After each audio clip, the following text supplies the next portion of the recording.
Live on a Tuesday. It's the 25th of March. Welcome inside the vault for a Ravens lunch hour live stream. I'm Bobby Trossett. My co-host and partner, Sarah Ellison, is in Fort Lauderdale on her kids' spring break. So shout out to the Ellison family. I know they're having a blast down there. I've been keeping in touch with Sarah, a few texts back and forth, but don't want to overwhelm her too much because this is much deserved time off. And I hope that she continues to enjoy her week. I will be solo the rest of the way. I will not be solo throughout the entire stream today. Former Super Bowl winning Raven, Femi Ayanbadejo, friend of the program. You know him, right? He's going to be dropping by at 12:30. So I look forward to that conversation and several other guests that I have at least tentatively planned before the week finishes up. And of course, we are under 1 month out from the NFL draft. We are also under 2 weeks out from the inaugural Vault Summit. That's right. Me and Sarah are doing our first ever, I should say, again, I used the right word the first time around there. You guys corrected me about this when we did our inaugural draft party a year or so ago. But the inaugural Vault Summit, the off-season Vault Summit, will be taking place in Columbus. I'm really looking forward to meeting with Sarah in person, getting to know her family, and working on a number of different off-season projects that we have to look forward to and want to tackle before the 2025 season. So with that, here's what I have coming up today. On your way in, like the video, subscribe if you haven't already, and hit that notification bell for us. It helps us out greatly as we continue to grow this channel to 24,000 subscriptions. That's our next benchmark. But Pat Ricard, of course, was extended. He will be a Raven for at least the 2025 season and maybe beyond. He's their fullback. He's a homegrown Raven. He was undrafted out of Maine several years ago. But the question is, for Pat, why did we kind of let his interview with the Lounge last week, I think it was just a busy end of the week, go under the radar? We didn't necessarily mean to gloss over it, but I'll have some takeaways from that, including his loyalty to Baltimore, which I think has been a major theme of players that were either set to hit free agency and didn't, or in his case, did hit free agency, but really only had one team and unfinished business on his mind. And again, that is number 42. So we'll talk about that. We'll also have an interesting perspective on the Justin Tucker situation, which is ongoing. It remains unresolved as of right now, as the NFL's investigation continues to be underway, and the Ravens stand pat as they await the findings of said investigation. But why it may end up being a football decision as far as Justin Tucker's roster spot is concerned. That and much more over the course of the next hour. So with that, appreciate you guys for being with me. Hard to believe, under a month out from the 2025 NFL draft. And of course, Lamar had a little bit of fun with the NFL's team account, who tweeted earlier this week, 32 days until the draft at the time. And then, of course, reminded all of us what we know well. Ravens traded up to go get their guy into the first round at 32. He was slept on. There he is with his mother, Felicia Jones. And my, oh my, if he ends up getting to the mountaintop, this photo is going to be even more iconic than it has already become. But you see Lamar quote tweeting this earlier this morning. All 32 said, nah, I'm a F with you. Had me feeling like 50. And his running mate and good friend and teammate, Isaiah Likely, trolling him a little bit in his mentions, asking him, did they have huddle back then in your day, L? Or was it DVD type, as if to say, yo, you're the unk. After all, you have been around 8 seasons. But hard to believe that Lamar was a rookie in 2018. And certainly hard to believe that the Ravens traded back into the first round for their guy. Well, you got to believe it, because that's exactly what's taking place. And Lamar having more fun, putting up a GIF. What you saying F me for? Again, totally cryptic if you didn't know that it was attached to this one. And as Lamar's tweeted about in recent weeks, a lot of times here, unless he's in the middle of contract negotiations, let's say, he's really just having fun, and there's not a lot of meaning behind these cryptic posts. So there you have it. In honor of draft season, in honor of April being right around the corner, that is that.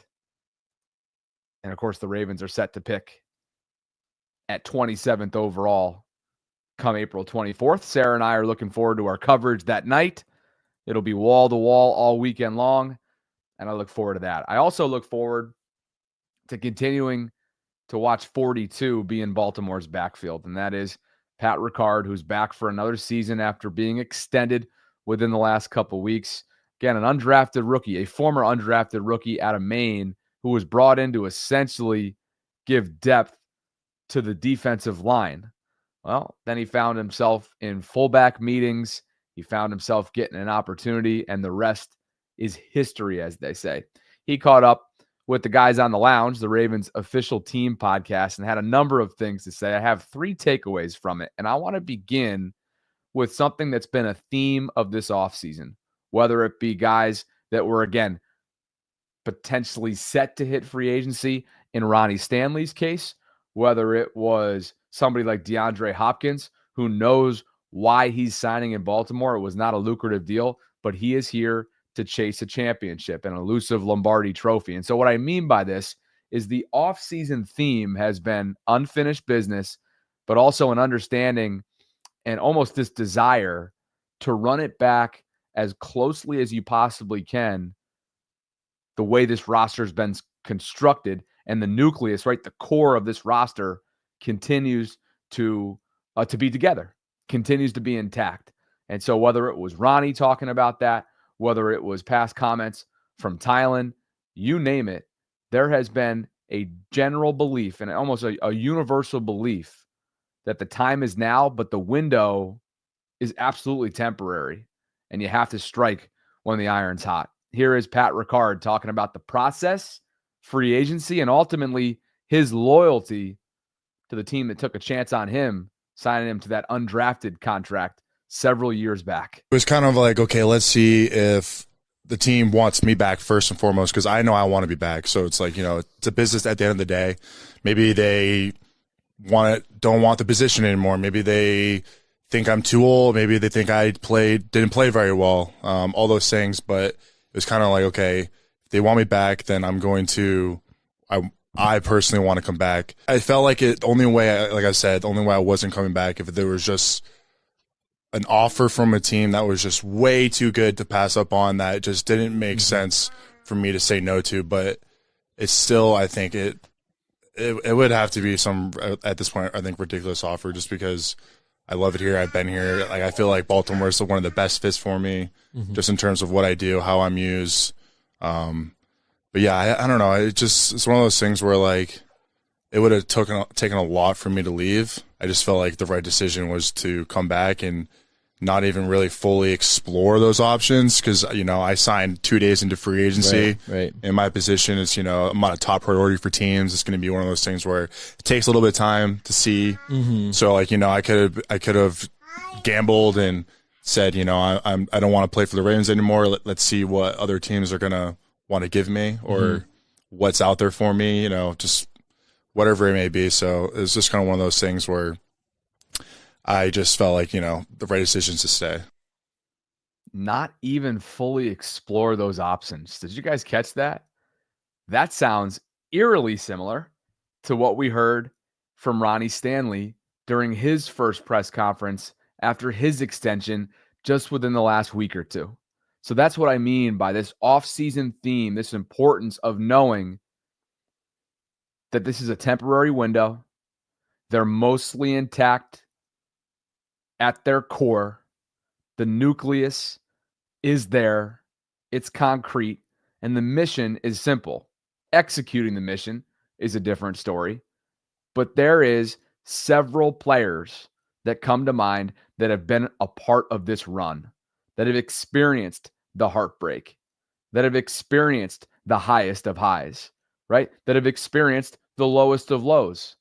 But because of the trials and tribulations along the way, I don't think there's anything more important to the imminent future of this team than keeping that core together. And that's exactly what the Ravens have gone about doing, not only this offseason, but in recent years as well. And if you're Pat, it's pretty simple.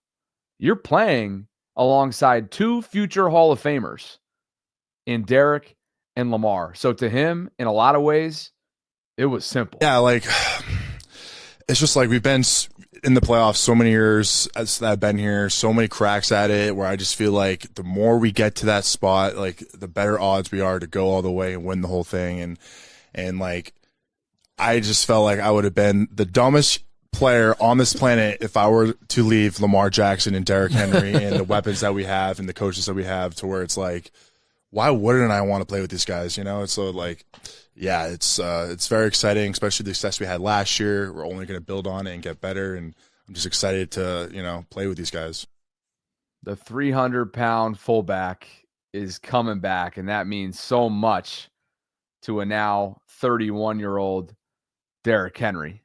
And as Eric DeCosta said back in January, he doesn't want Pat going anywhere. He wants him to finish his career in Baltimore. No, we haven't had those discussions yet. His agent's a good friend of mine, and you know, I think Pat knows how we feel about him, and I would love for him to retire as a Raven too. I mean, he epitomizes everything that we're all about, and he's another undrafted guy who just became, in my opinion, the best at his position. So you know, we'll have those discussions. This is not the first time that he's been a free agent, and so I think, in fact, I think he's signed at least 2 deals with us after his rookie deal. So this is probably his 4th contract now with us if we can get him signed. And I would say that would be the goal. Well, mission accomplished. That was back in January at the end of season press conference. And now Pat Ricard is a Raven. It means so much to Baltimore's offensive rushing attack. It means so much to Derrick Henry. It means so much, obviously, to the fullback position. But I continue to believe that their investment in the position, given the schematics, given the way that they want to pound the rock, it's got to be something that there's always allocation for. And there you have it. Now, the funniest part of the entire interview, again, courtesy of The Lounge, the official Ravens team podcast, was the idea of Pat Ricard's free agency candidacy when you look at around the league at other potential teams that may have been interested in the fullback position. And he made it pretty darn clear, again, not only where his loyalty lies, but where he may not have even considered had a specific team come knocking at his door. All right, I have to cross this off the list here because reports came out today that the Steelers are hosting Kyle Juszczyk on a visit. So they're in the fullback market. Tell me, Pat, that you never considered the black and gold, all right? No, I mean, no. Pat. No, Like, how do I answer this? It's one of those things where you're in the free agency process and your agent reaches out and said, hey, so-and-so has interest. They reached out to me. In the back of my head, I'm like, there's no effing way I'm ever going to this place. I'm not going to say where, Right, you know? right, okay, but okay. like, you know, it's one of those things, and it's like, I don't care if they pay me $1 billion. Like, I don't know. As long as that went through your mind, Yeah, I'm cool with it. yeah, exactly. I love me some Pat Ricard. Didn't necessarily go as far as to specifically say that he was referring to Pittsburgh with those comments, but I think it's somewhat inferred. Pat is a Raven. The Ravens and their scouting department, their area scouts, the way that they are run, found a gem. And again, this is the 3rd time I mentioned it, and I will continue to mention it because I think it's one of the greatest stories, quite honestly, in Ravens franchise history when it comes to being the underdog and building a career, right? Turning something, or I should say nothing, into something. And that's no disrespect to anybody that plays football at the University of Maine. How many Maine football players have made it in the National Football League? Pat Ricard is one of them. The Ravens took a chance. They brought him in literally as a reserve defensive lineman. I remember catching up with him during my first couple of years in radio. This would have been around 2019, 2018, around there. And he told me then there wasn't enough time in the day to sit in on as many meetings as he was either expected to be in or wanted to be in because of just how eager he was to make himself available, to give himself a chance at playing. He didn't care where he was playing, how he was playing, what position he was playing. He just wanted to play. And that's the gamer that is Pat Ricard, from from undrafted rookie to defensive lineman. I'm sure he got special teams reps in there, knowing him at some point, whether it was meetings or actual reps. But we know that he has become one of the game's great fullbacks. And given what they're trying to accomplish in Baltimore, given the quarterback, given the schematics, given the run game, he is the perfect fit. And that fit will be back on a very team-friendly, low-cost move coming up in 2025. So congratulations to Pat Ricard. And really, congratulations to 31-year-old Derrick Henry, who yet again has the bulldozer at his disposal coming up for another season. Will Derrick be the next extension? Could Lamar be the next extension? Time will tell. James Green hits us with a super chat to get started today. Appreciate you guys for being with me. Sarah is on vacation the rest of this week. Please like the video on your way in. Subscribe if you haven't already. Hit that notification bell so you can be notified of when we're dropping our daily live content. And James writes, and James, by the way, is a channel member. So James, appreciate the love. The Ravens should run more I formation. He wants more I formation. They are deadly. They are deadly in a number of formations. That's certainly one of them that Todd Monk can get really creative with those jumbo packages. Look out. Thanks, James. On to the Justin Tucker conversation, because we probably haven't talked about him enough in recent weeks, but I think that's sort of because we're in this standstill. And where we are right now is essentially waiting for, obviously it's a holding pattern right now.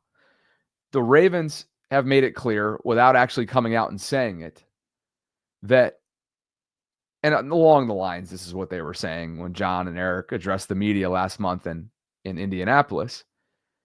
But right now, the holding pattern is all due to the NFL's ongoing investigation. Okay? That's why the Ravens haven't made a decision. But I think something that Jeff Zaribek of The Athletic recently talked about on Tony Lombardi's podcast, The Front Office, to me, is what should be talked about more. It's not that this is more important than the serious allegations that are out there, but to me, this is about a football perspective. And that is this idea that regardless of how the findings, the end result come in related to this investigation, a football decision may be based, and maybe could come first, you never know, but based on his recent decline, I'm talking about football performance. That could be the ultimate deciding factor here from a team standpoint. Jeff Zaribek had more, again, courtesy of The Front Office. I keep coming back to this, Tony, and even if Tucker avoids discipline here, I don't want to handicap how likely it is that happens, because that'd be speculation on my part. Obviously, there's a lot of accusers out there, but there's other factors that have also been well documented, that these were from, 10, 12 years ago, or in some cases, and there really hasn't been any documentation that we've seen on it. So I don't know. I don't want to speculate, but I keep coming back to this. You have a 35-year-old kicker who makes a lot of money, coming off his worst year in the NFL. Probably in decline. I'm not ready to say he couldn't still be a very good kicker. I think we saw him finish strong, but yes, I think based on what we saw last year, you'd have to say he's in decline. And he's had this off season where he's basically fighting for his career and to save his reputation. So say he gets either a very short disciplinary, suspension, or doesn't get anything. Are you confident in him that this isn't going to follow him all season? That he's going to be, kicker is such a mental game, or can you be confident, if you're the Ravens, that his head's going to be in the right place all year after dealing with this all off season, and he's not going to allow the questions to bother him and his teammates getting the questions about him and the big press conference he's probably going to have if he's still on the team come training camp? Like, where is his head going to be at? You know, do you trust him at this point? How is he doing this offseason? Is he ready to kick again, or is he so busy fighting this and dealing with the allegations and everything that's entailed? So that's why I kind of suggest that I think they probably, if I was to guess, I'd say they move on regardless of what happens here, in terms of the investigation. I think they're, waiting on that like everyone, and that could have a say in it. But I think you still get back to the fact that you got a 35-year-old kicker who makes a lot of money, who's coming off a very bad year, who's going to have a lot of pressure on him, a lot of fingers being pointed at him and fans jeering him. Maybe not Ravens fans, but visiting fans. He's going to be so under the microscope. And do you want that guy being your kicker, knowing that that's all ahead of him? So that's why I think again, it could become a football decision, even though it doesn't look like that's the case right now. All right, so good stuff there from Jeff. Let's unpack this. First and foremost, on the Michael Pierce retirement and the move that we discussed yesterday when we had Brian McFarland on, okay? The Ravens did not use, this is important, did not use a post-June 1 designation on the roster juggling that came with Michael's announcement, right? Which is that he's retiring from the NFL. So that is currently in Eric DeCosta's back pocket, right?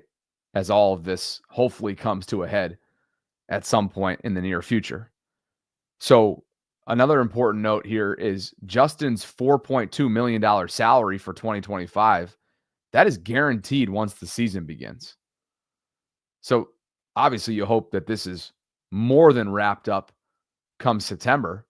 You hope that it's more than wrapped up prior to the draft so that the Ravens can handle their business accordingly if indeed they need to draft a kicker. But I'm of the belief that you need to draft a kicker regardless of how things shake out here. And I totally agree with Jeff when it comes to the shadow that Justin's sheer presence alone, and you hate to say this about one of the most beloved and impactful players. I mean, prior to all this was a surefire Ravens Ring of Honor member. This was a surefire Hall of Famer, and those two things aren't necessarily out of the question. There's a lot that can still take place with all of this. But I think we all remember what took place for the Cleveland Browns when Deshaun Watson returned to playing football. It was an unmitigated you-know-what show, right? It was a media circus. Every single road game was a circus. Every single road site, every single press conference. And that is a distraction. So from a football perspective, right, the drop-off has been significant. We've all watched it. And here are the numbers if you need a refresher. Let's just focus in on the field goal percentage column. Pretty much low 90s, mid to high 80s throughout his entire career, including just a historic 94.6 field goal percentage in 2021. Wasn't that the year that he hit from 66? Yeah, there it is right here. 66 was as long as he broke the hearts of everyone in and around Detroit. But this drop-off can't be ignored. 73.3 down from 86.5 the year prior in 2023. He was 5 for 8 between 40 and 49 yards. He was 6 for 11 from 50 plus. And struggled with extra points as well. Had a couple extra point misses, and we all remember what took place against the Philadelphia Eagles. So I say all this to say that for Justin, as much as this is a serious issue, given how many women, massage therapists, whether past or present in and around the Baltimore area, have come forward, regardless of how the investigation wraps up, I'm of the belief that moving on from Justin Tucker is the best thing, even though it's very abrupt. Not at this point. It feels like it's really been drawn out. We're going back well over a month now. But this is the right move for the Ravens organization. You saw how he handled last year. Maybe, not sure if there's any evidence of this, but probably fully well knowing that this was coming down the pike at some point. And he wasn't himself. And in a do or die Super Bowl year, right, where you are in win now mode, it is Super Bowl or bust from this point forward. Do you really want a kicker who's dealing with that kind of circus while trying to perform his job? I don't think so. Now, you might counter that with, do you want a rookie? An uncertain rookie? I can't say I've studied the kickers. Maybe some of you have in the chat. We have a few more weeks to do so prior to the draft in terms of the kicking prospects coming out of school. But I can tell you that the player that was out on the football field last year for them, from a reliability standpoint, from a consistency standpoint, something that two areas that we've grown to totally be accustomed with when it comes to Justin Tucker, they were not there. And you'd essentially be flipping a coin, taking a gamble, hoping that those two areas would be fortified for Justin in 2025. And that is a big risk, particularly in the postseason. So the moral of the story for me is, no matter how things shake out, once the NFL wraps up this investigation, it would be wise of the Ravens, and perhaps they've already long made this decision and they're just kind of doing their due diligence, letting the process shake out here, and they've got him labeled with June 1 post June 1 designation written all over him. Could very well be the case. And they're going to keep it in-house and they're going to keep it under wraps, and this is not going to probably get out to any of the insiders because that's just how they do it. But if you're for real right now about this Super Bowl or bust era of the Ravens and where things are currently at this moment, you don't want number 9 place kicking for you coming up next year. Appreciate you guys for being with me on this Tuesday, the 25th of March. Femi Ayanbadejo, former Super Bowl winning Raven, will be joining me in a short little while here, and we're going to be talking about a number of different things. Some other notes prior to bringing Femi on. Look who's back. Tony Jefferson, after retiring and joining the Ravens as a scouting intern underneath Eric DeCosta. He then was signed to the Chargers for 8 games last year. Jim Harbaugh, of course, brought him in. And now, after his play was highly impactful in that small sample size, he's now getting rewarded for it. So congratulations to TJ. It's a 1-year deal in LA. He had 27 tackles and 1 tackle for loss for the Chargers in 8 games, as Jordan Schultz noted here. So one of my favorites. Just a really, really good dude. And couldn't get enough of football. I remember having him on the draft shows that we did last year. And Sarah made it clear that he was in retirement. And I remember him coming back and be like, hey, no, not so fast. I don't know yet. And at the time, I didn't realize really what he was talking about. Like, I thought he was getting at, no, I still work out hard. I still keep myself in shape. When really it was, no, I'm coming back. And I'm coming back with vengeance. And that's exactly what he did. Speaking of vengeance, based on our pre-show call, I think today's guest is going to be bringing all that and more energy-wise. So former Super Bowl winning Raven, friend of the show, Femi Ayanbadejo now joins me. And where are you at based on where we were a couple hours ago, now that you've had some time to get work done today and whatnot? Oh, I mean, shit. You know how I do it. I'm exactly where you left me, brother. Exactly where you left me. Yeah. Yeah, no, I had to go in the office today. I do quite a bit of contracting work, and one of my contracts is with NASA. and they have a lab in Greenbelt, Maryland, Goddard Space Flight Center. It's actually where the Webb telescope was assembled before it was launched into interstellar space. So I go there usually once a week, and I do some work there. And on my way in today, you texted me, and I was like, let me just call this dude. I don't want to text him while I'm driving, of course. I got kids. I got to take care of myself. I do it for them, not for me. But I wanted to make sure that you and I were on the same page, which we usually are. And it's always funny to me how much Sarah and I think alike, but there's a little sliver of divergence, obviously. And there's things she can get away with that I can't. And I respect her grind and I respect her passion, because I'm a passionate person as well.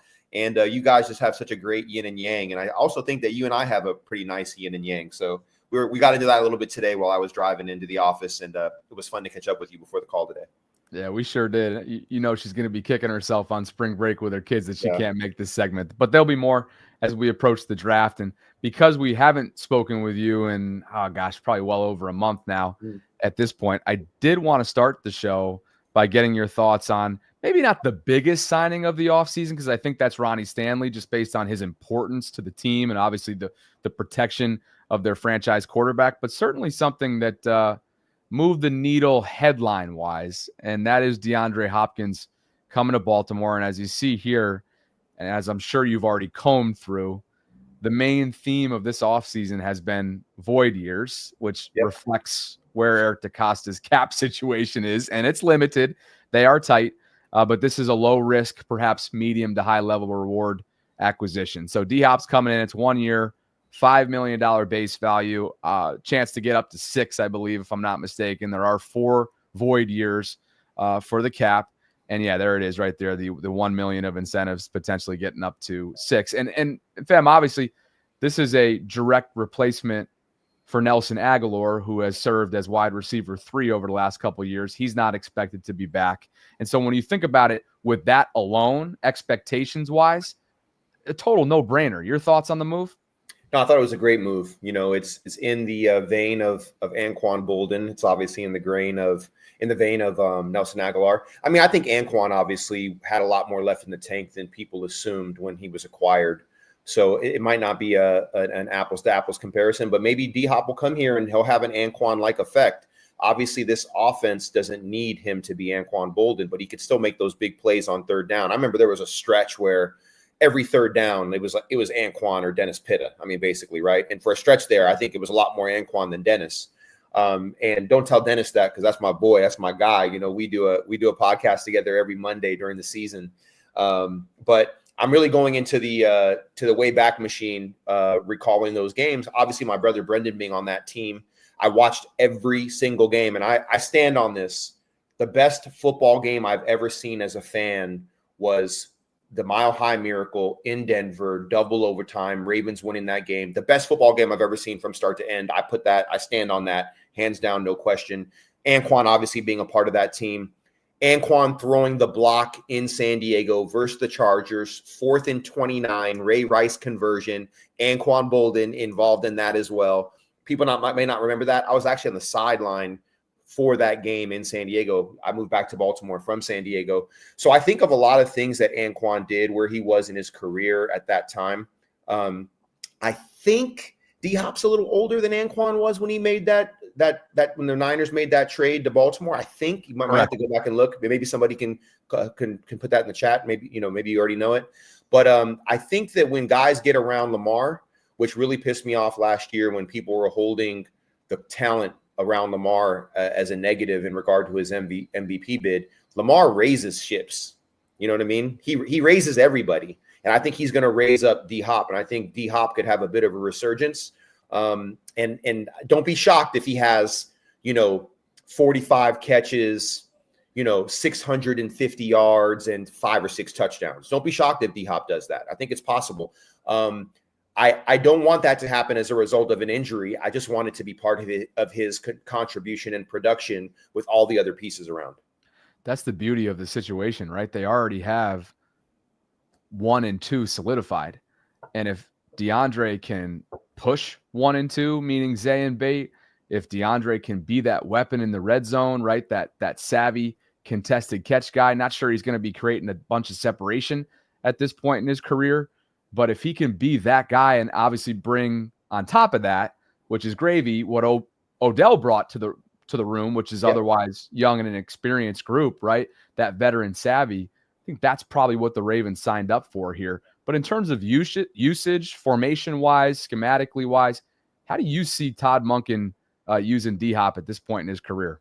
I mean, I think you can line up D-Hop anywhere. You know, you might if you go three wides, you obviously want Bate on the outside for sure. I think Zay is that chess piece, right? You can line Zay up anywhere. You can put him in motion. You can have him line up in the backfield. You can have him line up in the slot. You can have him line up at X or Z.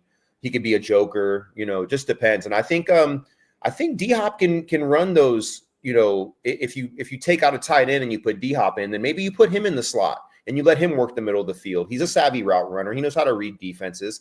I just think with Zay, D-Hop, Mark Andrews, and Isaiah Likely, you have a lot of guys that can work from multiple positions, including the backfield. So it's going to be real interesting.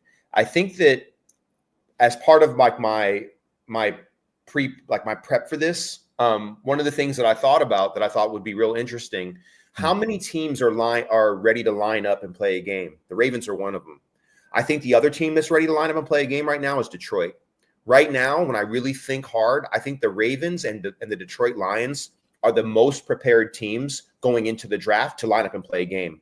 What does that mean? What is that worth? I'm not sure if it's worth anything, but they are prepared to play a game today, and the Lions are prepared to play a game today. I don't think the Eagles are. I definitely don't think the Chiefs are. The Pittsburgh Steelers definitely aren't. Houston, maybe, but they've lost a couple pieces too. And with the kind of the dip that the QB took last year, you know, I don't know. But if I think of the top two teams ready to line up and play a game today, and that's why they're my two top choices for the AFC and NFC representatives in the Super Bowl next year, it's going to be Detroit and Baltimore, in my opinion.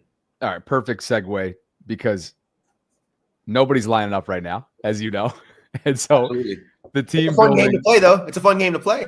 oh, there's no doubt. And you set me up perfectly here. Cool. Because now it's like, all right, since they're not lining up right now, what are the next steps team building wise? We obviously know under 4 weeks out from the draft. And then a key date in terms of what the Ravens' philosophy is, and you know this, is the Monday after the draft. And that day consists of when the compensatory pick formula, signings that take place no longer count against that. And we know how much they covet that formula from a philosophical standpoint. So where I'm going with this is I expect them to bring in, you know, hopefully it's a different ultimate result, but an Eddie Jackson post-draft, right? A veteran corner post-draft. But going into the draft, being that the formula will not count against the formula until after the draft, what do you think their top three biggest needs are? Because certainly edge, corner, and guard come to mind quickly, but order-wise, is that your three? Are you sticking safety in there? Where are you at? So you're talking about going into the draft, or you're talking post-draft? Which going into the draft. Going into the draft. Yeah, I would say the way that I look at the board right now is best available player filling a need. And for me, it has to be a rush specialist / outside linebacker defensive end. I would probably go offensive line, specifically left guard. But you know that they're pretty good at converting tackles to guards these days. So maybe best available, offensive lineman with the most talent with a conversion capability. Okay. And then after that, maybe you go DB / safety cornerback at that point, because you can never have enough corners. You look at the AFC North and you look at all the receivers and the quarterbacks. I mean, it's crazy, right? So that's what I probably go with right now. But who knows if a crazy talented wide receiver falls to you at some point at the second or third round? Do you take them? Maybe. And that's the beauty of the situation for the Ravens, I think, right now, is that this idea that I teed up about who's ready to play a game right now, they really just need depth, in my opinion. You know, I think that for the most part, the 2020 and do you remember when I said that the most talented team that the Ravens have ever had was the 2023 Ravens? I think I said that. Well, guess what? At the end of the 2024 season, and I made the statement that defense would finish top 10 before it was all said and done, and they did. I think this 2025 team, brother, nasty. They're going to be a nasty team. They're going to be an angry team. Lamar's just going to be more teed up. This team, this 2025 team has the chance to be the best Ravens team ever, but you can't say that unless you win a Super Bowl, right?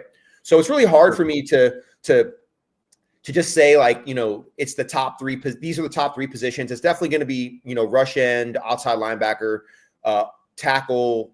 offensive line, and then a DB. It's probably my three. But as the draft unfolds and we watch guys come off the board and we start to really learn about these athletes and who they are and their capabilities, I might reach for a guy. And I don't like to use the word reach. I might say that this is the most talented guy. Let him go compete with somebody that we think is a plug and play starter or potentially a solid backup. Let this guy go compete. Maybe you just build more depth. So that's where my head is today. I think that's the best answer I can give you. Fair. And one of the scenarios that I wanted to dig into one of them that you just presented, which was the idea of somebody falling, right? Maybe not a position of need, so to speak, but certainly would constitute a best player available. And that kind of brings me back to comments made by Eric DeCosta on Todd McShay's show last month. I believe this was at the Combine. I want to get your thoughts on this, but we will after. Here's EDC on McShay's show. To add, always try to add speed to the field. You know, we feel like Lamar, being the type of player he is, he presents so many challenges for linebackers in the front. You know, getting guys outside. So we drafted Hollywood, we drafted Zay. You know, we drafted Bate. We've allocated a lot of resources. We don't have that. The one piece we probably have missed on is that big X presence. We've never really had that. We've tried to find that guy. That guy doesn't go on trees, right? Find those kind of guys, right? That's probably the one thing. So an admission there, right? An obvious admission. They just haven't hit on it. And so anyway, the reason why I bring this up was McShay's recent mock draft had them taking the 6'4" wide receiver out of Arizona, McMillan. Yep. And of course, this was just the second version of his mock draft. So just nothing's concrete here. There's no buzz around it. It's McShay perhaps throwing you know what at the wall. But the idea of this X, and this is something I spoke with Dennis, the aforementioned Dennis Pitta, about when I ran into him in New Orleans. He and Todd Heap were doing some promotional stuff on Radio Row. And we were talking about that X presence. And as you know, that is not something that Lamar has had at his disposal throughout his professional career in Baltimore. Do you think that it's the missing piece? Not really. I don't think there's such thing as a missing piece on this offense right now. They have all the pieces. Right. You know, this is not a hyperbolic statement. I think they had was it the fourth or fifth best offense in NFL history last year? History. I mean, you don't need anything else on offense. You just need to take care of the football, convert third downs, and score touchdowns. Like, the offense is ready, in my opinion. I don't agree with McShay. I don't think they draft that kid if he's available at 27. I think that D-Hop kind of answered that already. I don't want to be a prisoner of the moment and listen. You know, you have a conversation with EDC and then you go and you plug that into the draft. I don't think those things are necessarily related. I think that's a mutually exclusive discussion. I'd be absolutely shocked if they drafted a receiver at 27. It just doesn't make sense to me. You know, right. I think that they invested in Ronnie, which I'm super happy about, obviously. I'm really happy about the D-Hop signing. The moves that they've made have been offensive. You know, my instinct tells me they're going to draft a defensive player at 27. And it's going to be an outside linebacker, safety, or corner. That's what my instinct tells me right now. Now, who knows what can happen on draft night? Maybe they trade back, they trade up. I don't know what's going to happen. But I don't agree with McShay's take. I actually agree more with what's my man's name? Cat from Baltimore, older dude. Kiper. Mel Kiper. Sorry, I drew a blank on Mel. My bad, Mel. Maybe he'll see this later. But he's the GOAT too. He is.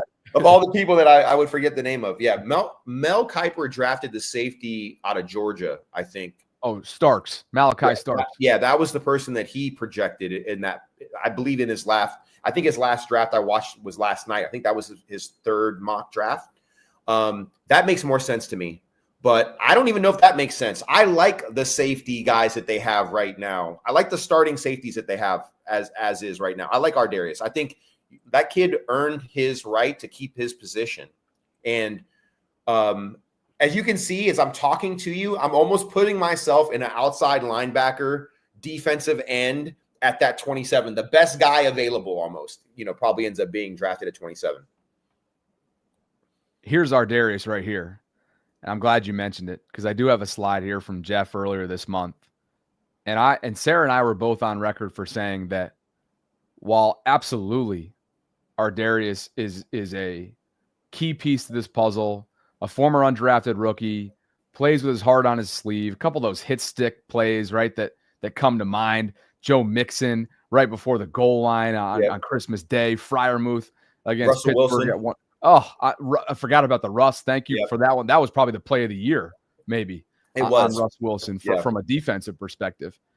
Here's the situation that he's in right now. And as Jeff notes at the time of this tweet, the two parties have had extension talks, but they couldn't agree to a deal. Ardarius put up some cryptic tweets, basically like, hey, bet and stand on business, leading you to believe that he didn't like what they were telling him or telling his camp in those conversations. And so Jeff went on to say, hey, the Ravens could have put a $5.346 million second round tender on him that would have gotten them a second round pick if he'd signed an offer sheet elsewhere, and they didn't match, but they opted not to, leading you to believe that the team, much like they did several years ago when they non-exclusively franchise tagged Lamar, they understand the market and they understand that his probably isn't going to be all that much of a buzz because of how undersized he is. I guess I'll ask you the question. Do you think, no matter what they do in the draft, no matter what they do in the latter half of free agency, bringing in a potential veteran, is he a shoo-in to start alongside Kyle in your mind? If they don't draft another safety, he is. You know what I mean? But isn't it true he hasn't signed his offer yet, correct? So he technically is not signed at this point. Is that right? Correct. I'm under the assumption that he will remain unsigned by another team and that he's going to ultimately end up in Baltimore. Yeah, I think and I've been an undrafted, rookie before. I know what that looks like. And when I had my bite at the apple as a free agent, you have to be honest about where you are in your career, and you can view yourself however you want, but the market's going to dictate to you what your value is. And for me, a bird in the hand, at one point, I think I signed like 6 one-year deals, and then I went to Arizona and I signed a 3-year deal. You know what that meant for my family and I to sign a 3-year deal after having like a 1-year deal, like for 6 years in a row? Every year it was like a blood sport for me, to prove myself. And I know that as a veteran that I was probably going to be on the team, and I knew I had earned my position to some degree, but you're just an injury away when you have a 1-year deal from being on the street. You know what I mean? So I think you've got to be really mindful of the idea that you can feel however you want, and you might be right. But if you're only bidding against yourself, the more time that you take, you're giving the Ravens a chance to make backup and contingency plans when you're kind of overestimating what the market has in store for you. And if somebody wants to sign you early or wants to pay you, they're going to sign you probably that first week of free agency. That hasn't happened. You know what I mean? So do you just say, hey, I've been grinding this whole time, I've been doubted this whole time, I'm going to take the best deal they're going to give me because I want to play in Baltimore. I'm the starter. The best way to earn that money is going to be with the team that already has you penciled in as the starter. And I think the more you delay that signing, the more likely you open the door for other things to take place. Now, every player has to go through that dilemma, especially when you're an undrafted guy. And I know, like I said, I know a lot about that. My brother knows a lot about that. Yep. So be mindful. Pride got a lot of people nowhere. And I'm not saying this about Ardarius. I don't know him. I've never met him. But I have met quite a few players that have thought themselves out of a really good position. And my advice to him, if he asked me, and since we're talking about it and we're hypothesizing what the expectations in different scenarios could be, is that he just does what he always does, right? Stands on business, say, you know what? All right, y'all want to test me again? Bet. Am I going to be the starter? Yeah. Are you going to draft somebody in the first round that I'm going to compete with? Let me know what are the plans here. I think Eric would have that talk with him, and I think Eric would be honest with him. This isn't the 1990s where GMs and players didn't talk about scenarios and there was a lack of transparency. I think he can get a real good vibe about where he is in the Ravens' mind and how they view him. And if he wanted to know, like, hey, if I do it again, are you going to give me a multi-year deal? Yeah, we're going to give you that multi-year deal. Do it again. Show us you can do it again.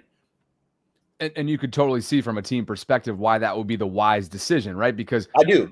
Last year, right. Whether you're an former undrafted rookie with that kind of pride or not, we all see that last year for him, unfortunately, was an outlier in terms of availability when you can stack it up and compare it to recent years. He was available. He came up big, stepped up massively when they benched Marcus Williams and provided them the stability that they needed desperately at the time around week 10, week 11. And look what happened to that defense from then on. Now, does Kyle deserve more credit? Of course.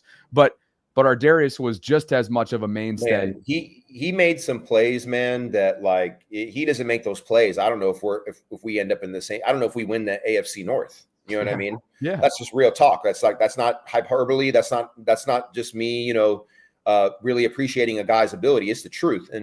And what I can tell you is that I hope that before the draft, that whatever discussions need to be had and whatever confidence and guidance is going to help Ardarius make the right decision. He ended up on a top 10 defense. He was a big reason why it was a top 10 defense. And the only way you get paid in the league is by being on the field. And he's part of one of the best organizations in football. He's part of the Ravens were number 1 or 2 since week 8 or 9 last year, I believe, right? Since week 9, I think they were 1 and 2 in almost every defensive category. That rise in improvement, he had a big part in that. People see that, right? So whether he ends up getting paid here or somewhere else after next year, if he can do it again, the Ravens are going to, did you see the Ravens schedule, by the way? Like, it's insane. It's insanity. He's going to be in a bunch of primetime games. Everyone's going to see him. They have the hardest schedule in the NFL again. He's going to get his opportunity. So you can't recoup all that stuff in 1 year, right? And also, I know it's football. Anything can happen. But when I look at all the dots and I kind of reach into my brain and I look at the different experiences I've seen through my career, my brother's career, and different guys that I've played with, his best opportunity to get that payday down the road is going to be as a Baltimore Raven, starting at safety on this Baltimore Ravens defense. You mentioned the opponents. That first place schedule hits different. Outside of of course, the 3 AFC North opponents, home games include New England, of course, in a rebuild, year 1 of Mike Vrabel, but don't be surprised if he can quickly turn that thing around, depending on what they do in the draft as well. And Drake May seems to be having all kinds of upside for them if he can get more talent around him. The New York Jets, who will be going with Justin Fields. The Chicago Bears, completely new, revamped, not ownership group, but coaching staff for Caleb Williams. Detroit, who you mentioned is your favorite, alongside Baltimore. The Houston Texans. And the LA Rams, who, of course, loaded up this offseason as well, not only retaining Stafford, but bringing in Devontae. Dangerous. Among other moves. And Puka Nacua is Rams are complimentary dangerous, piece. Yeah, no, there's no doubt about it. And they already got one on their belt, too, which is wild to think in this McVay area. So then the away side is outside of the divisional opponents. You go back to Buffalo. That'll everybody's going to be remembering those feelings during that weekend. Miami, Green Bay, Kansas City, Minnesota, and Kansas City. Bro, dude, that's just insanity right there. Yeah. I mean, you got to go to Green Bay and Minnesota and Kansas City and Buffalo and Cincinnati and Pittsburgh. You know what I mean? It's just a murderer's row of and we're used to it. I'm not even worried about it, honestly. The Ravens are going to do what the Ravens do during the regular season. We just need we know what we need. We know we need to show up when it matters most. And I think I saw a little joke in there, the 2025 Ravens versus the 2025 Ravens, like that kind of joke that the Ravens' toughest opponent is themselves, right? The only team that can beat the Ravens are the Ravens. I hear all the memes, I hear all the jokes, I get it. It kind of feels like that sometimes, but what a blessing to know that you're so talented, that your future and your ability to reach where you want to reach is really just contingent on your ability to not make mistakes. I mean, that's actually a good thing. And I don't care what level of football you play, the winner, whether we're talking about Pop Warner, high school, college, or the NFL, It's always the team that has the most talent that makes the least amount of mistakes. That's who wins the games at every level. There's no mystery about that. One of the many examples that backs that up too was last year starting 0-2 and still taking your division while playing like kind of below your standard for a good chunk of the season, right? I think that's fair to say, below your standard. The defense did, for sure. And then, then Tucker had his issues with making kicks, which didn't help. I think those two things kind of led to a bit of a kerfuffle, as I like to say. Yeah. You know what I mean? But everybody found their way eventually. I mean, we were right there to do what we need to do. I won't rehash it. We don't need to talk about Buffalo again. No, we won't. I'll get you out of here on this unless you had anything else that you wanted to discuss after it. But Odafe Oweh was recently named, PFF puts together a few weeks ahead of the draft, like, hey, which team has the most valuable trade assets? And they were labeling, a player for all 32. And for the Ravens, it was Odafe going into draft weekend, meaning who could potentially be used as a trade nugget, as a trade asset going into that weekend. Where are you on Odafe? He's coming off a career season. He's set to play on his fifth-year option this upcoming season. We know what the market says right now for outside linebackers. It's a great time. And he knows that, which is probably, I'm guessing, why a guy who never tweeted these following things earlier in the month. The peace emoji and the man I hope not, but God's plan always wins, leading you to believe, again, not to speculate here, but it kind of leads you to believe that he didn't like what he heard from his camp amidst those perhaps negotiations. Yeah, let me go a step above that because I don't know what any of that means, and I'm not going to speculate. What I do know is that rush ends with 10+ sacks don't grow on trees. I know that. And I know if he puts up another 10-sack season, do you think he's going to be on the street signing with another team? Absolutely not. He's going to be right back here in Baltimore. He's going to be right back here in Baltimore rocking that purple, black, and white with that bird on the side of his helmet, guaranteed. So all he needs to do is go out there and just do what he did last year, but just do it a little bit better. You know what I mean? And he'll get that multi-year deal that he's seeking, and they'll have to pay him. And this is an opportunity to rise to the occasion once again. It's just a challenge, man. And all the things that he's been through to prove he can even play football. Look, come on. Like this to me is, I like all the receipts. I like all the negative motivation. I know how to channel all that. And I'm sure he can channel all that too. So he's far like that, all that tweeting stuff. I mean, to me, that's a bit premature in my opinion. Like that's whatever let's assume that it is based on what he heard about him in football. I mean, I don't even know if that's football related necessarily. It could be. Maybe it is. But he will be rocking a Ravens uniform next year. And all that matters is what you do next season. Because no one's going to remember this. I mean, you will. You and Sarah will. You and Sarah will have the receipts to talk about it. Maybe some other media folks will. But this means nothing right now. What matters is what happens between those whistles in September and February. So if he wants to be here and he wants to get that deal that he really thinks he's earned, repeat what you did last year and just do it a little bit better. You'll get that deal that you've been yearning for. Question becomes, though, you getting that deal from Baltimore? We've seen players of his caliber. Judon's a step above, but Judon comes to mind, right? Who went on to have a lot of success after Baltimore, and they let him walk in free agency. So I just wonder, to your point here, scenario-wise, if he were to post back-to-back double-digit sack seasons, for example, which again, 10.5 this past season, a bunch of pressures, right? And somebody that, sure, is he a late bloomer? And there's so much of this fan base, I think is yearning for life after T sizzle at that position. Tough guy to follow. Tough act to follow. I mean, and you know what? When I think back, and maybe somebody in the chat can look this up, but I think Odafe's PFF grade was pretty high, actually. Like I think he did. I think he did really well against the run and the pass. I mean, he had his best season last year, right? There's no argument there.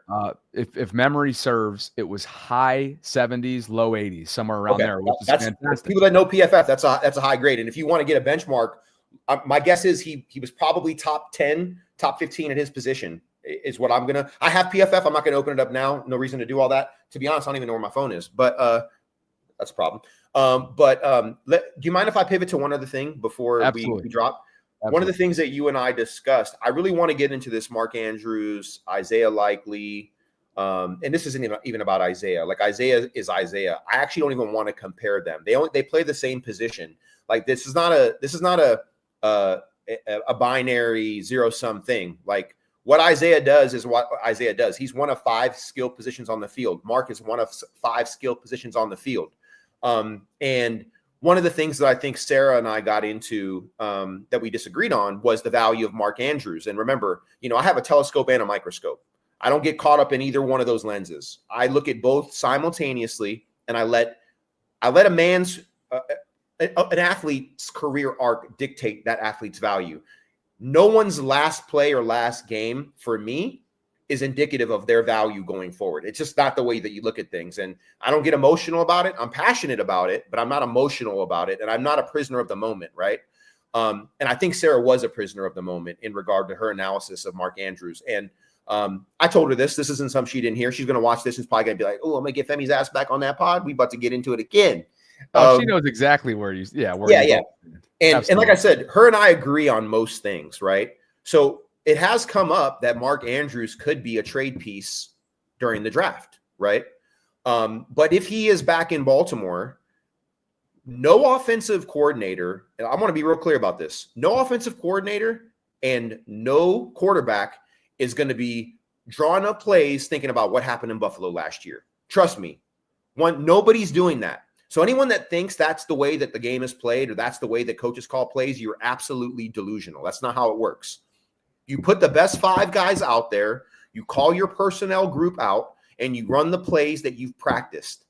And the bottom line is for every play that you see on a football field, they've been run tens, if not hundreds of times before they've been installed. And for plays that are new, they're just upgraded versions of plays that have evolved. Plays are dynamic. They're not static. You're always adding a wrinkle to a play so it looks the same to the defense. And don't forget, at halftime, when you go in and you make your changes, I use the analogy of calling it like you're making a movie when you're setting up a script for a game. It's the director's cut. Halftime is the director's cut. The things that you've cut off, that you've decided that you weren't going to use, maybe you see something on the defense, you go, you know what? Let's pick that up off the floor and let's add that into halftime in the 3rd and 4th quarter because they're doing something we didn't anticipate or we thought they weren't going to do and they are doing it. Guess what? Let's bring that play back that we cut out of the script that isn't in our first 15 or we decided we weren't going to run or it's at the bottom of our play call list.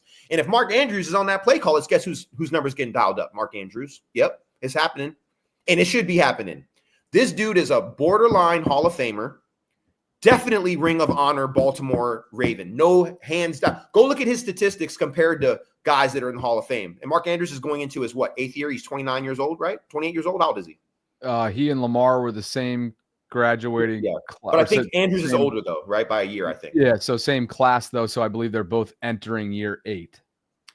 And so the bottom line is that don't kid yourself about what someone's going to pay for a good tight end. Yeah, $14 million. Yeah, people might want Mark Andrews at $14 million. The bottom line is that they can get Mark Andrews and they can renegotiate a whole new contract with much friendlier terms. So don't get caught up on $14 million. Don't get caught up on any of that. I'm not saying they're going to trade Mark Andrews on draft day.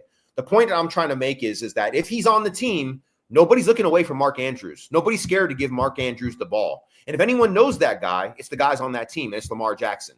And every person that you've asked to a man, and Eric was very judicious and kind about what he said about Mark Andrews, that gave the impression that maybe he's available. That was Sarah's take on it, but based on what he said. I'm not so sure. I'm not so sure he's available. But I think the way that Eric works is that he's not emotional and he's not what's the word that Brian used yesterday? Sentimental. He's not necessarily yeah, is that what Brian said yesterday? Sometimes when you're looking at people, he used the word sentimental. Like you can't get sentimental about some players all the time, right?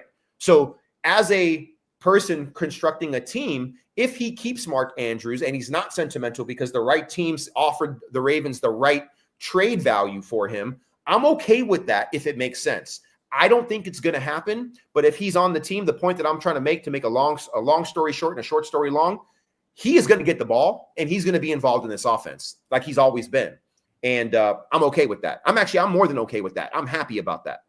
And none of the sentimental stuff can be even a remote factor, whether it's in the play calling booth, whether it's in 89's head, whether it's in Lamar's head, right? That better be friggin' non-existent in those do or die moments. And it's also noteworthy from a team standpoint that $4 million bonus of his triggered earlier this month, again, suggesting that he is in their plans for 2025, Fem. So. Yeah, no, I think he is in their plans, but I think the one thing that Eric did that was really smart, man, Eric's gotten so good with the media, man. He's so good, the subtleties, and Sarah's so good at picking him up. Like Sarah is an EDC reader almost, right? Yeah. I think that the message that Eric was sending, and Bobby, I want to hear your thoughts on this. The message he was sending basically is like, look, we love this guy. He's going into the Ring of Honor. I interpreted it as borderline Hall of Famer. I don't need EDC to tell me that to know. I've already looked at the numbers.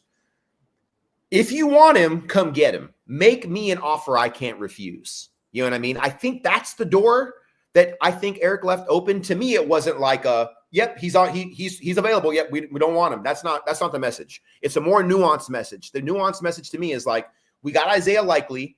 He's absolutely a top 15 tight end in this NFL. He might be a top 10 tight end in the NFL right now. And I wouldn't argue with you if you said that he was. But do you know what a luxury it is to have big bodies in the middle of the field? I mean, do you know what a luxury it is to have guys that are 6'4", 6'5", running 4.6, 4.5 that can body a DB and can outrun a linebacker? It's so rare. And all you got to do is go look at the Raiders. Go look at what they did with that guy. That guy is one of one for sure.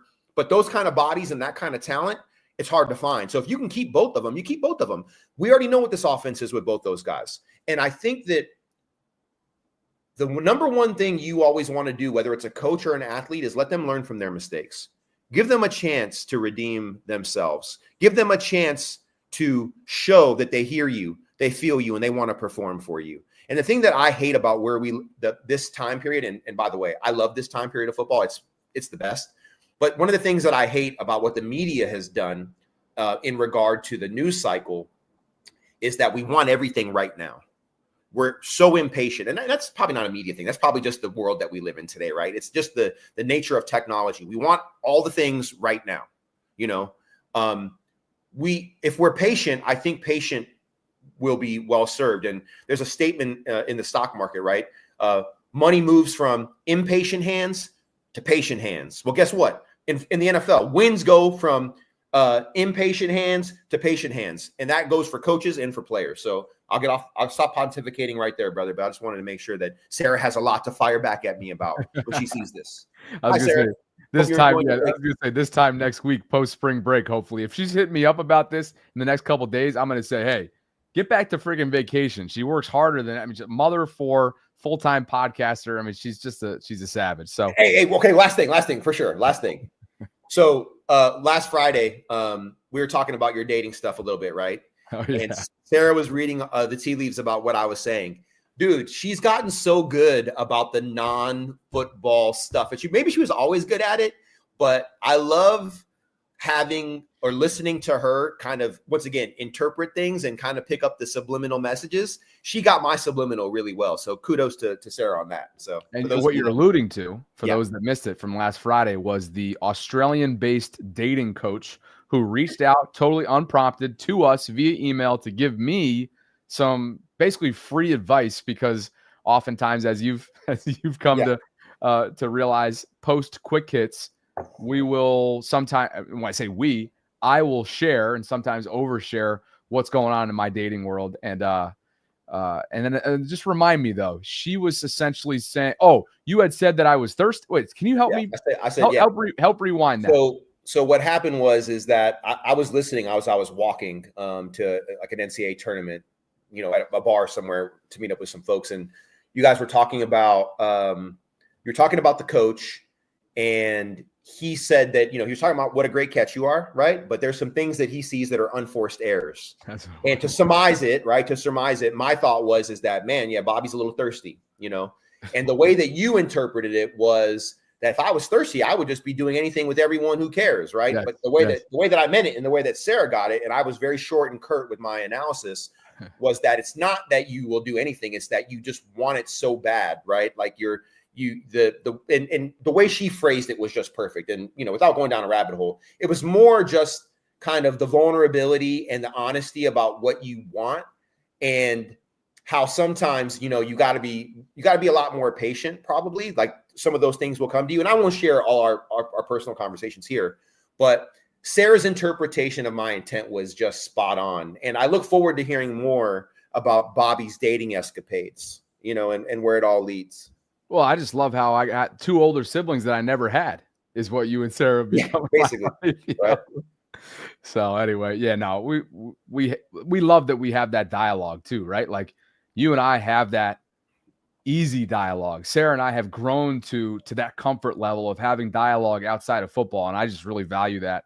I think it's great that I have those types of people in my life like you and Sarah. So appreciate you for coming on. What do you got to plug? What's going on in your life? Yeah, no, I'm not going to plug anything today, man. This is just about the Baltimore Ravens and what you guys are doing, the Vault and the Voltrons. Is it the Voltrons? We officially went with Voltrons. Man, I love that. For those, and you're too young to probably remember Voltron. Do you remember the cartoon Voltron? Do you? Well, a lot of our chat did, and I had to go and figure out what the heck they were talking about. It was my favorite cartoon as a kid, bro. Yeah. So, to hear that you guys went with the Voltrons, because I remember when you guys were kind of first talking about it, like I just heard the discussion and then I heard the final outcome. I was like, damn, that's it right there. I like that. The Voltrons. Yeah. So that worked out really well. So that's what we went with. So I'm just here to support the Voltrons, man, and Vault and your show and everything that you guys do. And, I just want to get on here and I want to be in the arena arguing, talking shit, giving my 2 senses, right? Yeah. Heck yeah. That's what I said. I said 2 senses. Hey, the Voltrons love you though. I'll speak for them. They love you. And we appreciate you continuing to come back and be so generous with your time. So we'll do it again. Hopefully pre-draft, maybe even mid-draft on opening night. We'll talk about schedules and whatnot off the air. Yeah. And appreciate you as always, brother. Thanks, guys. Absolutely. Former Super Bowl winning Raven, Femi Ayanbadejo. You can go hit him up on social media, including on Twitter, where he can be found at Obafemi30. That is OBAFEMI 30. So go show him some love. Tweet at him. Just say thanks. You guys know how it goes. These guys do this out of the generosity of their own interests in this case, because Femi loves talking Ravens, and of course, just their love for the show and whatnot. So we really appreciate them. I think you guys, I'm sure, appreciate this too, the fact that both men's and women's basketball at Maryland are dancing on to the Sweet 16 in the same season for the first time ever. And Brenda Fries and the Maryland Terrapin women, double overtime yesterday. What a freaking game that was. Now the men advance on to play Florida coming up on Thursday. That's a number 1 seed versus a 4 seed matchup. But congratulations to the Terps. I mean, Maryland basketball right now is the talk of the town. And matter of fact, mid-live stream about 20 minutes ago, I saw that McAfee and his show had Derek Queen on, who, of course, was the hero from the other night off the glass as time expired to down Colorado State. What a friggin' game that was. So again, the Terps are alive and well right now. Thank you to my guy Femi for joining the show. Always appreciate his time. Truth Bearer hit me with a super chat about a half an hour ago talking about the Ravens offense this past season. Logged a couple statistics, said the second most yards per play in history last year, and that was before the addition of DeAndre Hopkins. Jemmy93 hits us with a super chat as well and says, if Tuck would get the boot, he at least has a ring. That's exactly what Justin does. He is a Super Bowl champion, having won with Baltimore his rookie season. And it looks like the Ravens have made a signing. The Ravens have signed a cornerback. So let's do some on the fly. Gotta love when this happens, when you haven't done any kind of prep at all. But the Ravens have signed a cornerback. Let's see here.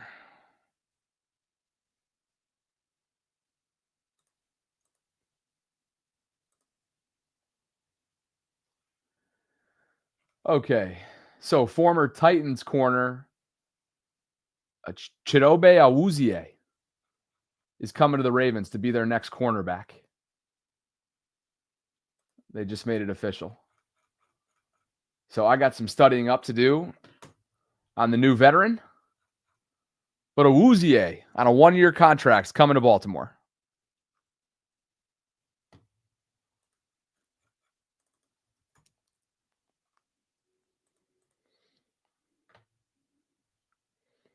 He was a second rounder in 2017, played his college football at Colorado, spent last year in Tennessee, the prior years in Cincinnati, and his first several years as a Dallas Cowboy. 6 feet tall, 202 pounds, 29. He'll be 30 in May. But this is the veteran depth that you would have expected. I'm just surprised that it didn't happen after the draft because of the whole compensatory pick formula. Perhaps that shows you just how much of a need the Ravens felt like a cornerback was. So, more to come on that as news comes out on it, but the Ravens team account was the first to break it. This was not something that was an NFL insider type of news break. So a fifth corner joining Marlon Humphrey, Nate Wiggins, Jalen Armour-Davis, and TJ Tampa. You knew they needed more. That's exactly what they've done. Perhaps a depth signing, perhaps more. We'll see. Lauren Wunderlich, and by the way, again, tomorrow's stream will have plenty more on Awuzie. I mean, it literally just came out. So give me a chance to spruce up on Awuzie. Obviously, he's got AFC North experience. But being that this literally just came down the timeline, I'll be more prepared to talk about it, give you analysis coming up on tomorrow's show. And I'll do a live stream myself on the Bobby Baltimore channel later this afternoon.